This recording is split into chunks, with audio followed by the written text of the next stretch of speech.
আসসালামু আলাইকুম। আজকে আমি একটা নতুন ভিডিও নিয়ে এসেছি। দেখেই বোঝা যাচ্ছে যে একটি অন্যরকম ভিডিও।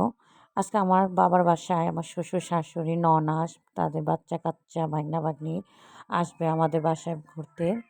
এর জন্য আমার মা সকাল সকাল সবগুলো ঘরগুলো গুছিয়ে রেখেছে এবং আজকের দিনটা খুব ভালোই যাবে আশা করি।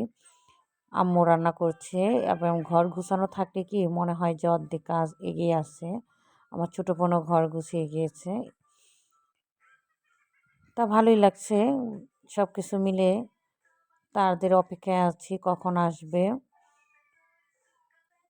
এদিকে আমার আম্মু সবগুলো ঘর পরিপাটি করে রেখেছে যেন আর এদিকে না আসতে হয়, ঘর গুছিয়ে শুধু রান্না করতে বসে যাবে।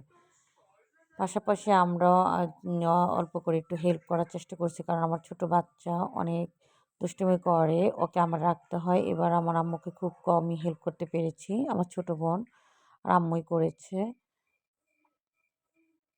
এতে আম্মু এখন রান্না চড়া দিবে। আমাদের মাঠে দুধ কালকে রাতে আবার দুধে পিঠা বানিয়ে রেখেছিল, এই যে দুধে পিঠা ভিজিয়েছে।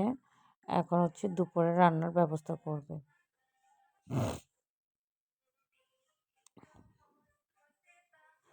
আস্তে আস্তে আম্মু যে একটা ছোট্ট একটা মাটি চলে আসছে আমাদের ঘরের ভিতর, তো মুরগির মাংস রান্না শেষ। এভাবে রান্না কমপ্লিট করে আজকের কিন্তু ওয়েদারটাও খুবই সুন্দর, কুয়াশা নেই, খুব সুন্দর সূর্য উঠেছে, দিনটা খুব ভালোই যাচ্ছে। কারণ কুয়াশা থাকলে শীতটা আরও বেশি লাগে আমার কাছে, আর রোদ থাকলে আমার কাছে অনেকটা কম লাগে। এই যে আমার আব্বুর সিমের গাছ, আমার আব্বু সিম পাড়তেছে। আসলে নিজে কিছু বুনে সেটার ফল খেলে ওটার অন্যরকম একটা শান্তি বা ওটা ভালো লাগার সৃষ্টি হয়। এই যে কাবাব ভাজা হয়েছে, এটা গরু মাংসের কাবাব, এটা রেসিপি অবশ্যই দিয়েছি। এখন রোস্ট তো রান্না করতেছে। আর আমার এদিকে আমার ছোট বাচ্চাটাও ঘুমিয়ে গিয়েছে। এখন ওরকে ঘুমানোর জন্য অনেক করতেছি, ও ঘুম দিয়ে খুব সুন্দর একটা ঘুম। আর জেগে থাকলে এই যে দৌড়াদৌড়ি করবে, এখন একটু ঘুম মানে ওই নীরব। একটু ঘুমালে আমি আমার আম্মুকে একটু হেল্প করতে পারি। আচ্ছা, আমার ভিডিও আপনারা দেখবেন, আমি দিনে যা করে আমার ফ্যামিলির সাথে যা ঘটে সেটার একটা মিনি ব্লগ করি আপনাদেরকে দেখানোর জন্য। আপনারা ভালো মন্দ অবশ্যই আমাকে কমেন্টস বক্সে জানাবেন।